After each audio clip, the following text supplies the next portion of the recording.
Hello, everybody. I got a word today. I got a word for you. It's gonna be a good one. I hope everyone's been doing awesome. It's been a pretty cloudy, weather type of day, but doesn't stop me from having a blast. Know what I'm saying? Know what I'm saying? So today's word it's kind of like two mixed into one. But basically, God will grant you victory. He will grant you victory. I know a lot of us are in transition phases, or we're all just experiencing this wonderful thing called life. So, kind of implied is that there's something we're hoping for, something we've prayed about, something that we're, you know, dreaming and manifesting into a reality, but it hasn't quite yet revealed itself all the way in 3D. But you can even feel like a shift in the energy around you. You feel like something new is about to happen, something, um, change is coming. And we can kind of sense that, we can kind of sense that before it comes. And then also kind of like God usually sends some type of signs and messages for us that we're always prepared because he never sends us into any situation without being equipped type of thing. You know what I'm saying? So this is kind of drawing experiences from my sports background, and I was thinking about it and I was like, I feel like it might be a little cheesy, but it's effective and it makes sense. But so I ran track and field, and I would say the hardest race was the 400. It's just one lap. And I kind of was like thinking about how the stage I'm at right now, and I feel like we're quite a few people are at before they receive their wealth transfer or their breakthrough or that new chapter, whatever you've been manifesting. It's hilarious.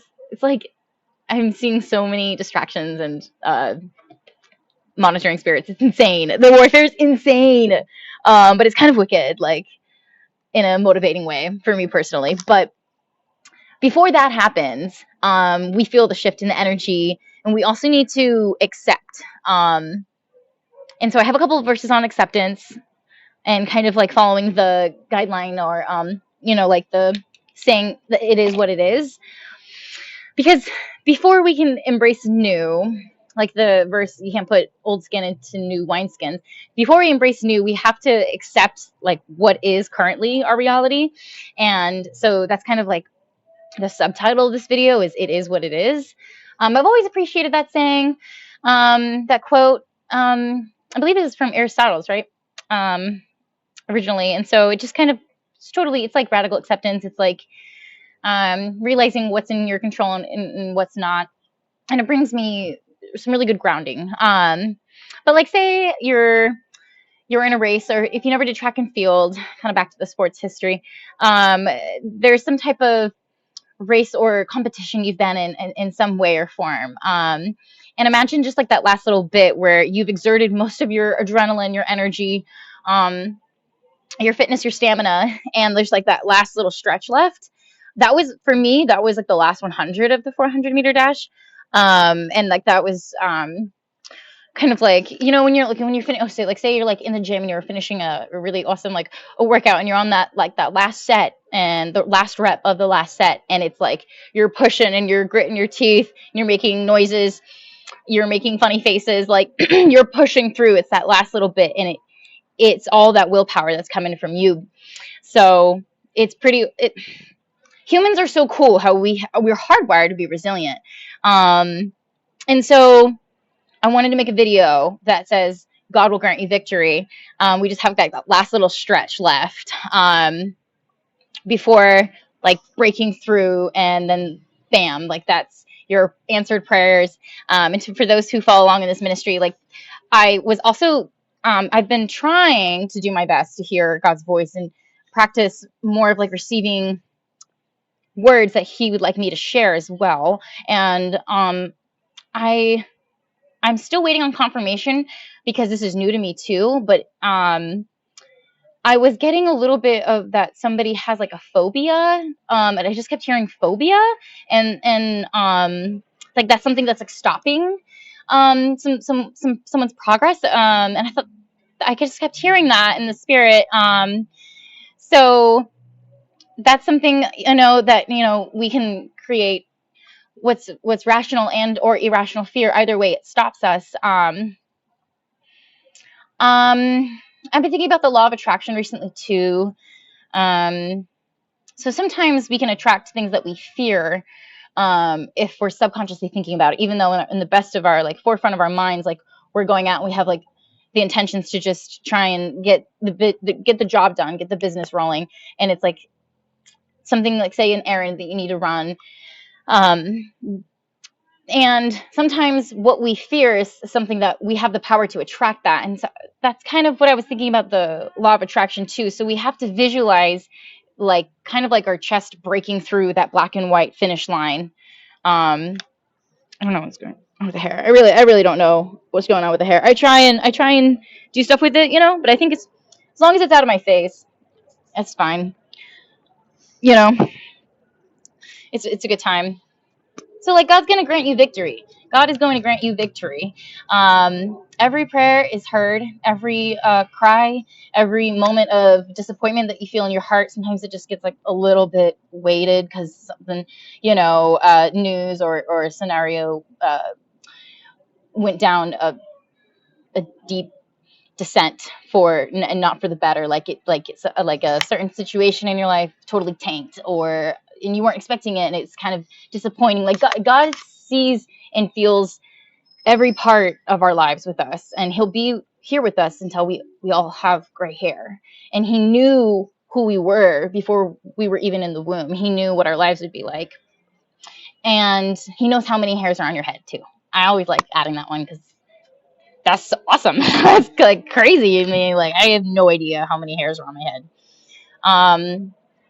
But God hears your prayers and He's going to grant you victory. It's just like that. We're just in that last little stretch, before you're in it and you've manifested and you've prayed and you never stopped believing. And sometimes I think that doesn't get enough credit because that's active faith. Doubting is the opposite of faith. Worrying is the opposite of faith. And another sports history analogy that I have as well about this is my soccer coach. He used to take us through the most rigorous fitness exercise that we do. Like we'd like have like pre-camp before tournaments and before we travel and stuff. And he'd say we may not be the number one team, like winning every single game, but we will be the most fit team. And he meant that, man. Like we do these things called like Tabata exercises. I love them. They're awesome. Should get back into those. And we would get to the point where we were exhausted. And it was like, this is when I was 18, and 19. I played for 2 seasons. And I got my tuition paid for. Let's go. It was a scholarship, so it worked out. Glory to God. Hallelujah, Jesus. And he would say, you can slow down, but you can't quit. And we would be doing burpees, and I'd be like pushing myself back up, push up, and then like jump, and then do another. And it was like so slow. And he saw all of us, and we were like pretty much dead by the end. And he just kept saying, you can slow down, but you can't ever quit. Never quit. You can slow down, but you can never quit. It's not an option. And so it was like, oh, this is kind of cool how it fits into the word. And then I was listening to a worship song this morning, the same one that's in my morning playlist, and one of the lyrics said, I may bend, but I will not break. And I was like, word, this is tying in very nicely for this message I had on my spirit, and that God's like, helping me prepare. It's mostly, it's some of my like personal stuff and things that are going on in my life, but it's a download from Him that, if I don't share, it'll bother me type of thing. It's like it's like the message is up in your bones. I think there's a verse about that. It's shook up in your bones, or that's how I feel. So we may be wary. We may really feel fed up, wondering when, like seriously, like um you might be in the point where it's like there's waiting for so long and there is no change. That's actually a good sign that something new and something exciting is headed your way, because that's like the peace and the quiet right before a surprise, right? So that's pretty exciting. um and Another thing to keep in mind is that while we're fighting, and God is telling us he will grant us victory, we have to understand that we're not fighting. We are fighting for victory, and like that is happening, but we're actually fighting from previous victory that he's already granted us.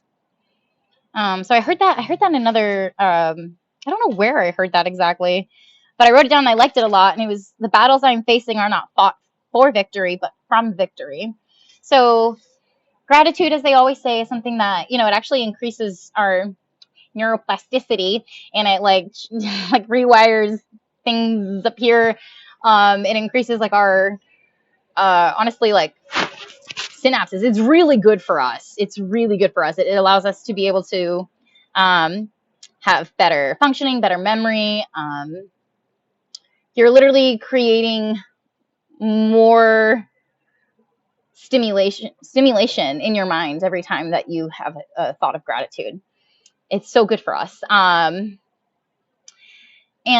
we're fighting for victory, and not just for victory, but we're already actually fighting from previous victory. If you're still listening to this message alive and breathing and standing or in the middle of work, or catching this during a meal, whatever the situation is, you're very lucky to still be here, and that's because God has already granted you thus victories till this point. Hallelujah, Jesus, for that, right? Boom, boom, whoop, whoop, chicka, chicka, chicka, ooh, ooh. Know what I'm saying? So yeah, your fighting is not in vain. Your prayers are not in vain.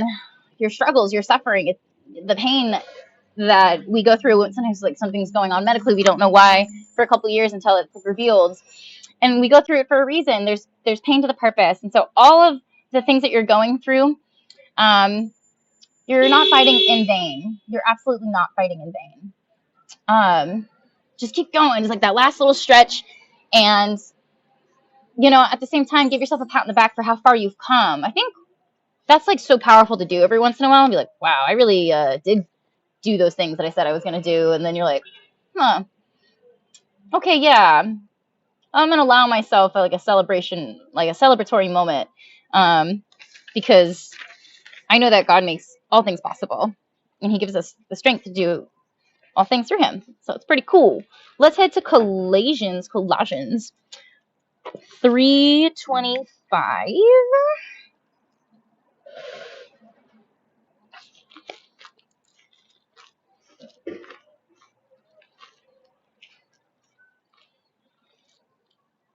Oh, it's so short. Okay. Certainly the one that is, so this is Colossians 3:25. Certainly the one that is doing wrong will receive back what he wrongly did, and there is no partiality. Um, so if you've ever felt wronged, or like someone really did you dirty, and you didn't expect that, you thought y'all were homies type of thing, it can really hurt. It can really hurt. And in that hurt, it can cause us to have high emotions and act on impulse, foolishly so, recklessly so, and not only destroy anything that could have happened by God, we take things into our own hands. I can admit to doing that myself several times, just trying to think, oh, like, let me do this in my own strength, and let me handle this, and let them know that they can't mess with me, let them know that they can't treat me like that, let them know that they cannot talk to me that way, but past boundaries, like, I know I'm definitely guilty of doing that myself plenty of times. So I think it's a great reminder in Colossians 3:25. Certainly the one that is doing wrong will receive back what he wrongly did, and there is no partiality. God handles it all. There's a court in heavens, He's the ultimate judge with you call it a clavel, is that right? Dabble? Clavel? Gavel? Gavel. Sorry. Yeah, he has a gavel, and like he decides all things. So no one gets away with no one nobody is immune to how God will repay somebody back with exactly what they did, good or bad. Others might call that karma. I guess, that's another perspective of seeing how really whatever you do will come back to you. But God's reminding us we're not in control of that. He is. And Colossians 3:25, certainly the one that is doing wrong will receive back what he wrongly did, and there is no partiality. Awesome. Now let's move to John 15:19.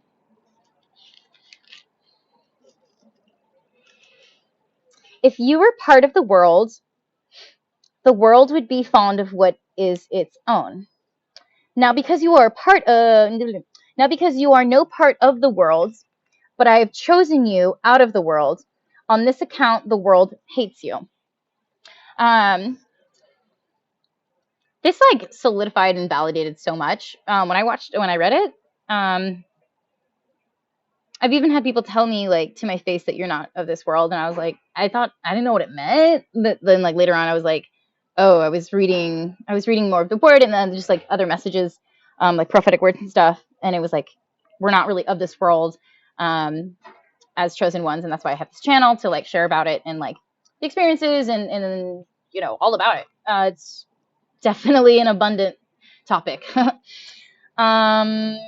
So we can't really do anything about some of the weird, terrible, heinous, like an abomination of treatment that we get sometimes, other than this verse. That's right. That's right. Oh, yeah. There was another part to this word that was also like I was gonna do like another subtitle called. I just always have like ideas, and I'm getting them like sometimes like I get like a couple ideas like down at the market, and then like the other one's like while I'm cooking, and it's like I don't always have like a pen and paper like right in front of me. I'm trying to like get to that point, but the thoughts they come in the middle of something else. It's like hard to get it down. But yeah, one of the subtitles is like don't why we should never take things personally. Oh yeah, like God will grant you victory, and why we should never take things personally.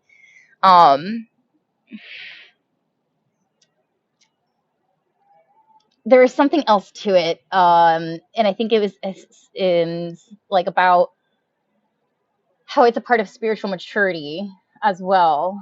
Um, there was more to that title that I liked. I don't think I wrote it down all the way, but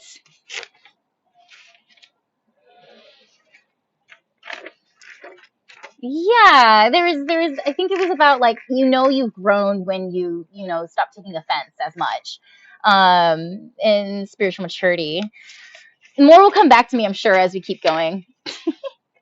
So let's read it one more time. It's pretty awesome. 19, John 5:19, 15:19. If you were part of the world would be fond of what it is its own.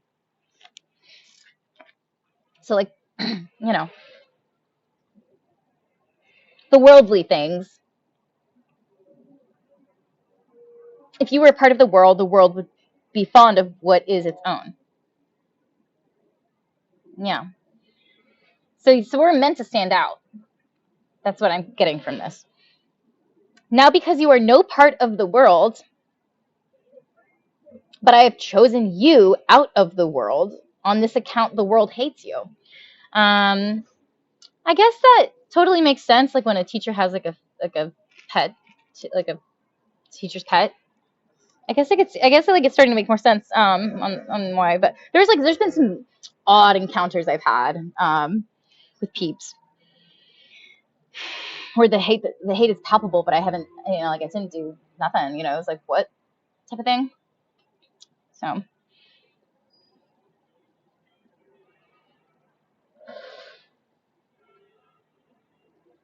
So because we're not of this world and we understand that, thank goodness and thank God, glory to God for having the word to refer to and give us that knowledge and protection of that knowledge. we ought to really never take things personally. I'm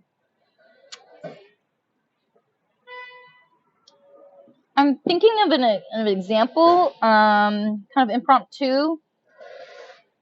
I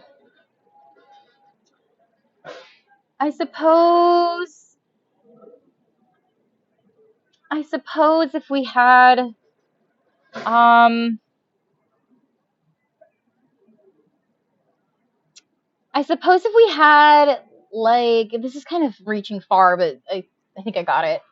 Is that, like, say there's like an accepted alien breed that was like accepted socially, throughout the modern world, and they were like clearly made of like gooey green, and they were not of this world, but they were like around, and like say like it was just like I'm really like going out there right now about like reaching ideas and stuff, but I'm just trying to like draw like an illustration that like say that they like the aliens like eventually adapted to English, and like one of the aliens went to like a bodega in New York, and then somebody was like, um yeah, I think you have um big eyes, but bigger than like what I would expect for aliens here.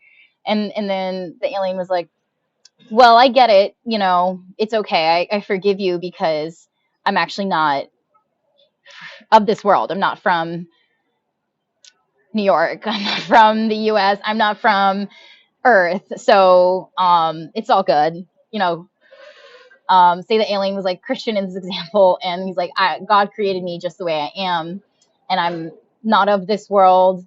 And I don't know if the alien would say all that in the bodega, but the alien would just be like, in this scenario where the alien is a child of God and is Christian, they'd be like, oh, it's, I'm not gonna get offended by what you would expect because I'm not actually. Okay, how about this? This is a better analogy. Like, say God created a certain type of tree that was actually not from Earth, but it was like from another planet. Say Mars. It was like a future seed that they were testing out on Mars to produce more fresh water. Like this type of tree produced like just an abundant source of water. I don't know how exactly, but like let's just because that's like a source that we're gonna need. So then say somebody like came around and then was like, this tree is absolutely heinous, and like say it like looks grotesque and like is odd looking or it stands out, and it's not of this world, and then the tree like wouldn't be offended because it's like, well, it's chill out, I'm just doing a trial here, to get you guys some water because Earth is it's like Earth is going to need water very soon, so I'm not going to take personal offense because I'm not of this world, and this tree also in this example is a child of God and was created by God, and every single thing to it is a fine detail of masterpiece by our Jesus of Nazareth, of Jah, of Emmanuel, of Abba, of Father. Like there's nothing ever wrong with anything God's like created. Like it's an absolute perfection masterpiece. And so the tree would like, of course, not take any offense because why would you if you're created like by God? So I guess I like went a little bit creative or outlier ideas like kind of sci-fi on that, but I'm just like really I'm just trying to I'm starting to really get what that means. I've read it before, but we really went there. Okay, so the last verse is going to be Leviticus. Let me see. Oh, there it is. 19 Leviticus 19:5.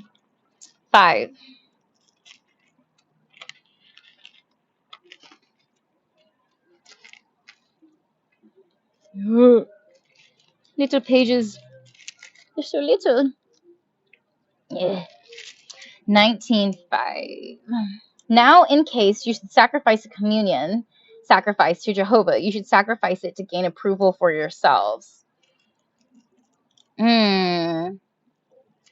Now, in case you should sacrifice a communion sacrifice to Jehovah, you should sacrifice it to gain approval for yourselves. On the day of your sacrifice and directly next day it should be eaten, but what is left over till the third day should be burned in all the fire. If though it should all be eaten on the third day, it is a foul thing, will not be accepted with approval, and the one eating it will answer. So, yeah, okay, this one, I just had to read it a little bit more to get. But as I was saying in the beginning, you have to let go before you can enter new. You cannot enter new with a bunch of unresolved business, personal, external. It needs to be dealt with, and we need to accept. So there needs to be something that we need to be willing to let go, i.e., a sacrifice, in order to receive the new chapter, the new change, the breakthrough, the bazinga moment. Maybe it's a small victory that leads to the next big victory, but it's still something that's getting you progress, right? That's, now in case you should sacrifice a communion sacrifice to Jehovah, you should sacrifice it to gain approval. Now, this is just very interesting because this morning I saw a truck 3 times that said approved. And I'm understanding you should sacrifice it to gain. Now, in case you should sacrifice a communion sacrifice to Jehovah, you should sacrifice it to gain approval for yourself. So I believe what that's saying is that we kind of have to do it for ourselves too. We can't just, is that what it's saying? Like we have to see it ourselves that we sacrificed it individually on account of our own will in order to gain approval of okay, like I'm sacrificing this is official, and then willing to let it go. And that's the whole process of honestly, it takes courage to be able to make a sacrifice. To be able to let go, to be able to be willing to have the bravery to face what is new, because that can be intimidating, not knowing what's going to happen, but knowing that you need to be able to let something go or give something up in order to gain approval for yourselves, to gain approval for yourselves. Yeah.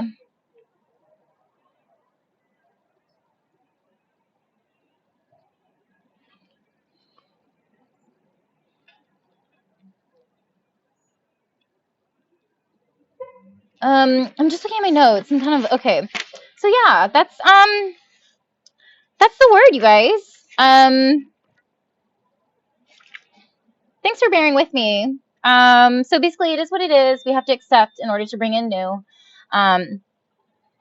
And God will grant you victory. And we ought to never take anything personal. We're not of this world. God created us to stand out. And so don't take any attacks or criticism or, even slander too hard. Don't take it so hard because we're honestly prime targets for those that are dissatisfied with their lives and their mindset and their chapter and stage of life. And if anyone's ever treating or talking to you in a way that doesn't align with how you'd expect to be treated, that says everything about that person, not about you. So really, everyone is emitting some type of energetic frequency, and that's why we have like intuition, and we can kind of know what's up before something happens, and God sends us messages as well. So we are spiritual beings having physical experiences through these vessels, through these bodies that God created us for us, and wants us to enjoy our lives as much as possible, but wanted us to be aware that we will be hated for who we are. And so God will grant you victory regardless of all of this. God will grant you complete victory. And we must accept and believe that it is what it is of our current reality, and ask Him to help us trust Him through every step.